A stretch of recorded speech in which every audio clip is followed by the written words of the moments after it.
Scientific Research Center. This event is also co-sponsored by our colleagues in the Center for Global Business and the Economy and the Graduate School of Business here at Stanford. How to begin?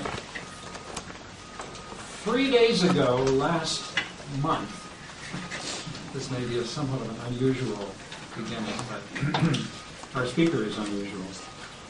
3 days ago, last month, the younger generation in Tunisia ousted an authoritarian leader. Actually, 3 days from now, come to think of it, in Casablanca, in Morocco, young protesters there are planning a major demonstration against authoritarian rule in their country under the banner of freedom and democracy for Morocco.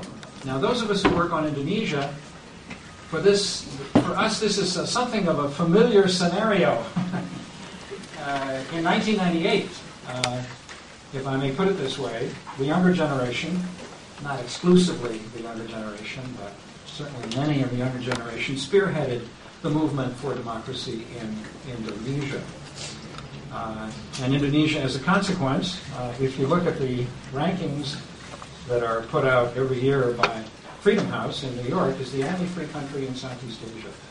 It is a successful, stable, functioning, and economically dynamic democracy. The reason I begin with this is not so much because of the politics, since our speaker, his position as head of the Investment Coordinating Board in Indonesia, although I'm sure he runs up against politics perhaps every other day, nonetheless, his purpose is to continue the record of and accelerate the record of economic growth in Indonesia by inviting investment. And he has been quite successful, I must say, in that task. But the point is the younger generation. Gita Wirjawan is an exponent of this younger generation in Indonesia. Some of you were in this same room when Yenopati Jalal, the Indonesian ambassador to the United States, spoke. He also is an exemplar of this younger generation, which is impatient, perhaps, with the ways of the older generation. As Gita and I were talking earlier, he said, "How's Indonesia doing?" as if I knew. And I said, "Well, pretty well, 6% growth, not bad, not bad." And his response was, "It's not enough. We should be up there around 9%, 10%. He's a man whose horizons, I think, pull him forward and are pulling his country forward again. Just briefly on the biographical front, he's a graduate of the JFK School of Government at Harvard. He has established a private equity fund, Ancora Capital, which has done extraordinarily well. My understanding is he was one of the few individuals who was prescient about the oncoming crisis of 2008, and his fund expanded accordingly. He is in charge of the Ancora Foundation, which offers scholarships to Indonesians to study at some of the best universities in the world, including here at Stanford. We're grateful to him for that.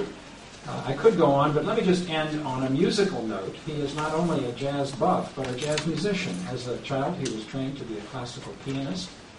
And I guess to some extent he defected from those ranks and became a jazz pianist, and he's actually performed as a jazz pianist. I understand you also play the saxophone, the violin, and the guitar, which is really quite amazing. So here is a man for all seasons. And I think, again, returning to my opening remarks, the title of his talk, Leadership Lessons for Constantly Changing Context, could not more accurately represent the challenges that we see sweeping the Arab and Persian world at the moment, and the challenges that I know he will continue to respond to with the kind of creativity and intelligence which is remarkable, badly needed, and most welcome, I think, not just for Indonesia, but for those of us outside Indonesia that wish it the very best. So I give you Gita Wirjawan.